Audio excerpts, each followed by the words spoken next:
Aí ele, e eu sou homem de brincadeira, irmão? Também, pastor. E eu comecei a pedir ao Senhor direção. Glória! E quando é muito complicado, quando você está acostumado a só louvar e te passam palavra, porque você está mexendo com uma coisa que é muita responsabilidade na nossa mão. É muita responsabilidade porque aqui cada coração, cada cabeça tem um pensamento diferente. E é muito difícil levar a palavra para o Senhor porque ela não é algo supérfluo. Ela é algo que entra na gente e pode mudar pessoas. Então eu comecei a pedir direção a Ele. E há um tempo atrás, o pastor Reinaldo tinha passado um estudo sobre as 7 vidas que eles lembram de nós. E esse estudo me marcou muito por coisas que ele falou. E o Senhor me disse no meu coração: medita nisso. E eu vou meditar. Até então, o título da minha pregação seria o mesmo título do estudo. Eu falei, que cara de bom. E ontem eu estava orando ao Senhor, eu comecei a meditar e me aprofundar mais nisso. E ele falou: não é 7 vidas que você lembra de nós. Eu quero que você pregue com o tema uma vida com propósitos. Aleluia, glória a Deus. Porque quando falamos em propósito, existem os propósitos dos homens e os propósitos do Senhor. O meu propósito é aquilo que eu sonho, aquilo que eu almejo, aí eu luto para aquilo, aquilo é o meu propósito.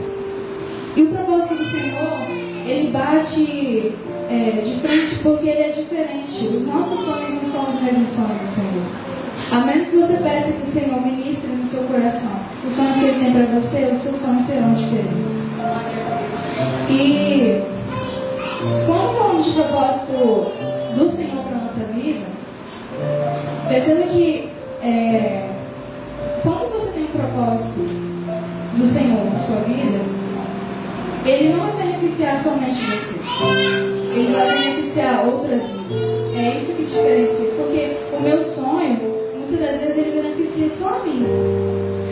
Eu quero fazer uma faculdade, eu quero ter um carro, eu quero ter uma família. Talvez beneficie só a mim. Eu estou pensando só no meu eu. E quando a gente fala de propósito do Senhor, é algo que beneficia a várias vidas. Um exemplo disso é o propósito que o Senhor teve na vida do pastor Reinaldo. Se o Senhor não tivesse tido esse propósito, não tivesse sonhado um dia com Ele, hoje ninguém estaria aqui.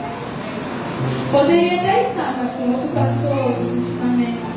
Então, o Senhor teve um propósito na vida dele e se cumpriu. Glória a Deus!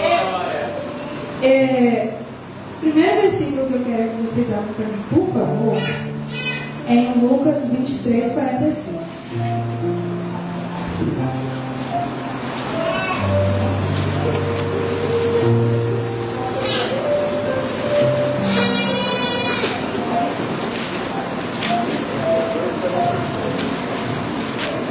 Quem achou, diga amém, por favor. Amém. Quem não achou, pede ajuda.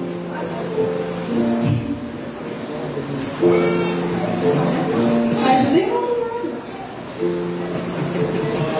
Pode de pé, não reverência a mim, mas sempre a palavra do Senhor. Eu vou ler aqui na minha tradução, porque é a mesma de lá, mas se for me colocar, pode acompanhar. E clamando Jesus, com grande voz disse: Pai, nas tuas mãos entrego o meu espírito. E havendo dito isso, expirou. Amém. Podemos sentar. Aleluia, glória a Deus. Santo e exaltado é o Senhor, meu Deus. Quando eu leio isso, a primeira palavra que me vem à mente é de submissão. Quando o Senhor ele tem propósitos em nossas vidas, a primeira coisa que a gente tem que fazer é ser submisso, ser humilde perante Ele, porque o Senhor é maior. Ele é maior em tudo, não adianta nós queremos fazer do nosso jeito, porque Ele vai fazer do jeito dele.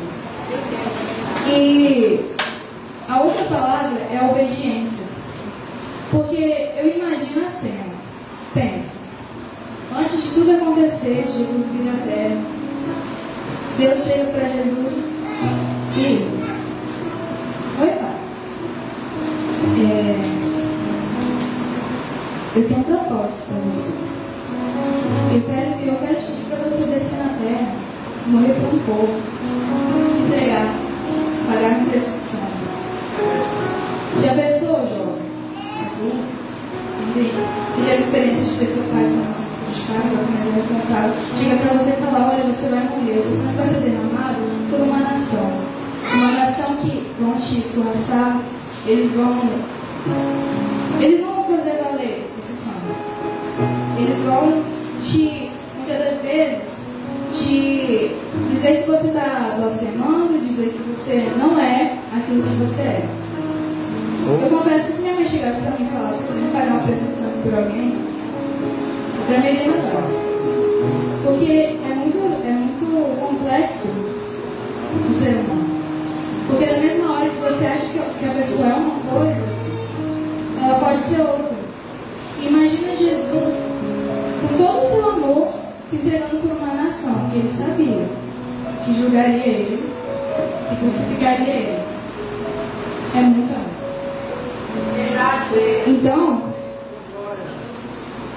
eu quero trazer nessa noite 7 tópicos, 7 motivos, ou melhor, 7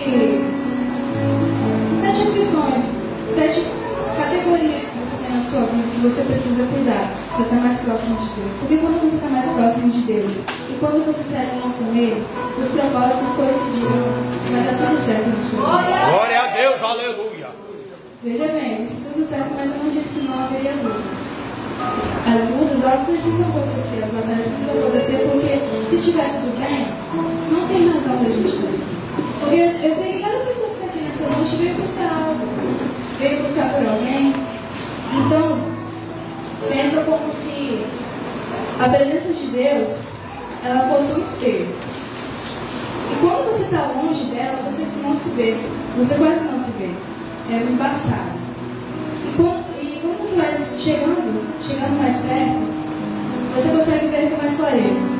Assim são os propósitos do Senhor na sua vida. Cada vez que você vai chegando mais perto, você se alinha com Deus.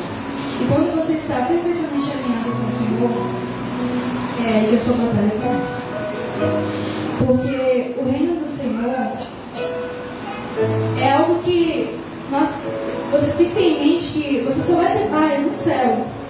Você não pode buscar por olha, eu quero uma vida em que eu acorde, abra minha sacada, olhe para a praia, tudo bem, tudo lindo, maravilhoso. Meus filhos não fazem pirraça, não choram no supermercado. Meus pais me deixam sair onde eu quero. Assim não dá, irmãos. Assim você está vivendo só o seu eu, você não está vivendo a vontade do Senhor. E o primeiro tópico é a sua vida espiritual. Eu vou abrir em Colossenses 1. Quem quiser acompanhar.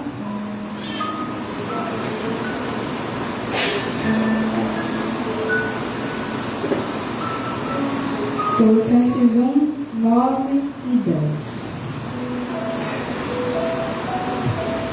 Por esta razão, nós também, desde o dia em que ouvimos, não cessamos de orar por vós e de pedir que sejais cheios do conhecimento da sua vontade em toda a sabedoria e inteligência espiritual, para que possais andar dignamente diante do Senhor, agradando-lhe em tudo, frutificando em toda a obra e crescendo no conhecimento de Deus.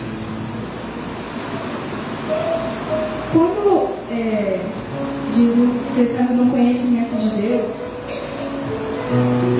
diz a respeito de palavra.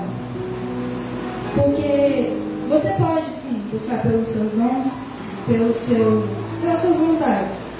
Mas se você não tem conhecimento de palavra, como você vai conversar com o seu Deus? Porque Deus, ele não deixou a Bíblia em vão na terra. Ele deixou para que meditemos nela, para que saibamos mais sobre ele, sobre o ministério do seu Filho na terra. Então, nosso espiritual, quando eu penso em vida espiritual, me vem à cabeça 3 coisas: vigiar, orar e vigiar, orar e jejuar. Nós temos o hábito de dizer vigiar e orar. mas temos o hábito de fugir do jejum. O jejum, de certo modo, ele nos aproxima do Senhor. Porque quando estamos em jejum, eu digo por mim, se um dia eu pegar e fizer um jejum de WhatsApp, o que eu vou fazer naquele tempo que eu não estou mexendo no WhatsApp? Se é um jejum, eu vou meditar na palavra e aprender. Se é um jejum. Se é um jejum de alimento, o que eu vou fazer no momento que eu não estou comendo, que são vários momentos? Ler a Bíblia e orar. E orar não diz respeito somente quando você chega na sua casa e agradece a Deus por mais um dia de joelho, antes de dormir, ou quando você acorda, mas orar todo o tempo, gente. Porque a todo tempo são lançadas certas para sua mente. São lançadas. O diabo ele arma coisas, situações. Se você não estiver orando, principalmente, e vigiando todo o tempo, infelizmente você é atingido. E o Senhor ele não pode fazer muita coisa porque ele instrui a vigiar, orar, jejuar. E se ele instrui, ele pode cobrar. A gente não pode cobrar aquilo que a gente não instrui. Então, a nossa vida espiritual ela tem que estar, como se diz, cuidada. Porque o Espírito Santo, ele só vai habitar se você tiver uma vida espiritual com Deus. Porque como que você vai servir dois senhores? Como que você vai usar o seu tempo para ser altar de dois senhores? Não vai. E uma coisa interessante é que se você observar, a palavra oração, ela nada mais é do que a junção de orar mais ação. Tudo bem que você precisa orar. Essa parte todo mundo entendeu. Precisamos orar. Mas precisamos ter ação também. Se eu oro, peço direção, por exemplo, a Deus no meu ministério.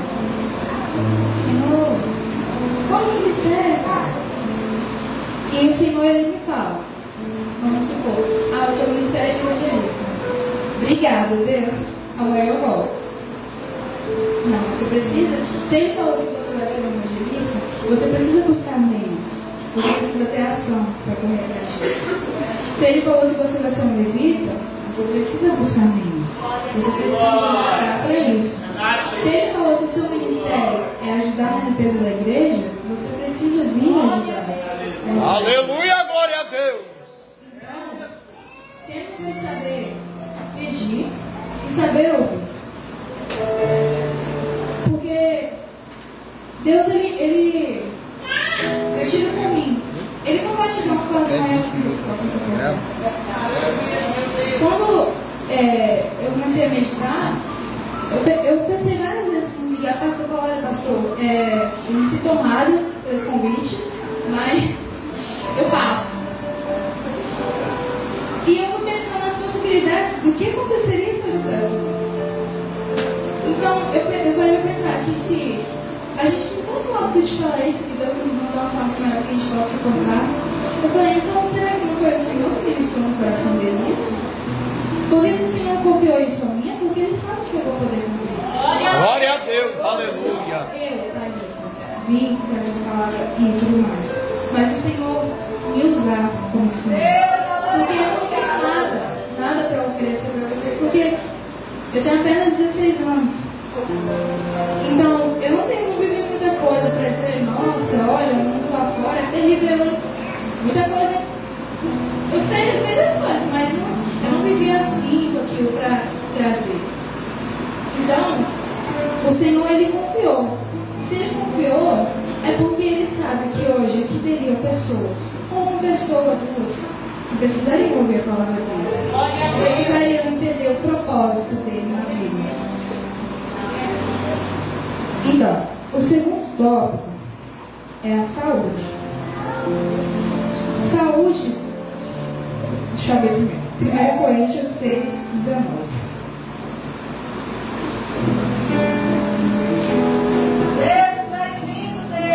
Aleluia!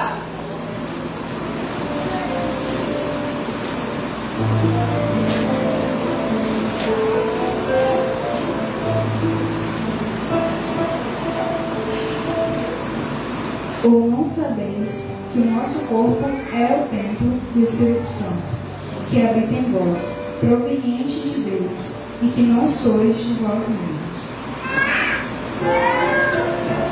O templo do Senhor, a igreja, somos nós. Se nós não cuidarmos do nosso templo, nós não tivermos zelo com o nosso templo, o Senhor não vai entrar. O Espírito Santo ele não vai entrar. Pensa assim, você tem um amigo e você vai visitá-lo. E no quintal da casa dele tem vários entulhos, várias tranqueiras. E ele te convida para entrar. E você sabe que o seu amigo a casa dele vai estar toda suja, perdendo. Você vai se sentir atraído para entrar lá? Ou você vai querer conversar no portão? A mesma forma o Espírito Santo. Se ele olha para nós e vê, eu não me cuido, eu não tenho zelo com a casa que eu estou chamando ele para entrar, ele não vai entrar. Oh, Porque ele Espírito vai Santo pensar, de Deus. por que eu vou entrar nessa criatura, com essas unhas encardadas, sujas, com esse coração amargurado, rancoroso, se eu posso entrar naquela outra ali que ela não está buscando zelando do meu tempo? O Senhor, Ele é um Deus que Ele, como a Bíblia fala, não são chamados, mas todos são escolhidos. Os escolhidos dele, ele tem um cuidado. Ele quer um zelo, um amor. Porque se o Senhor ele te deu esse corpo, é porque ele sabia que você teria capacidade de cuidar desse corpo. Ele não te daria um corpo que você ia falar, Jesus, como é que toma banho? Jesus, como é que eu vou fazer para tirar a maior coisa? Não, você pode. Falta o querer. Porque às vezes nós somos muito preguiçosos. Porque é muito mais fácil nós acusarmos um irmão. Ah, porque aquele irmão fica com aquela cara lá, porque ele é cheio de mágoa no coração. O que você está fazendo aqui, amado? Você está julgando. Quando você julga, como se mais um pouquinho de sujeira entrasse em você. Pense se cada julgamento entrasse no tubo de poeira de você. Jesus ele não se agradaria de olhar isso. Então temos que ter zelo com o Espírito Santo. Temos que ter zelo com o tempo dele. Porque nós não podemos convidar ele para entrar na casa sua. Nós não podemos convidar o Espírito Santo para habitar em nós, se nem nós mesmos nos aturamos, se nem nós mesmos conseguimos estar. Sabe aquele dia que você acorda? Você pensa, Senhor, por que eu? Por que esse cabelo? Por que essa cara? O Senhor, Ele ama cada um. Ele vê beleza como nós olhamos, mas Ele não vê como nós olhamos. Ele nos olha com olhos diferentes. Ele nos olha com olhos de amor. Aleluia, Se Ele nos olha com olhos de amor, Ele enxerga a nossa alma, o nosso espírito, o nosso interior.